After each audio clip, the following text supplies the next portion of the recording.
Salom hammaga bolalar, bugun sizlar bilan TDM настройка qilishni o'rganib chiqamiz. Birinchi navbatda настройка bo'limiga o'tamiz. Men ko'rsatgan настройkalarni yoqib qo'yishinglar kerak bo'ladi.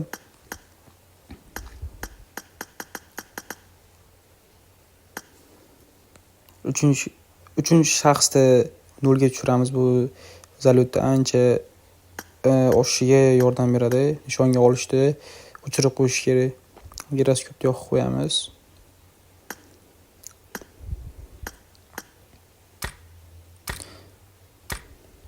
Hop, ustun kim kerak bo'lsa olishlar mumkin.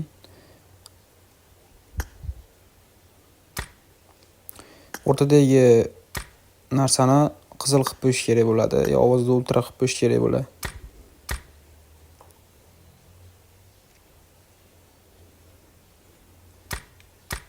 Grafikaga o'tamiz keyin.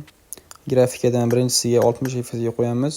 Bundan yumshoq qo'yamiz. Pastda 150 bo'lish kerak. Samaradorlikda men ko'rsatgan настройkalarni yoqib qo'yinglar.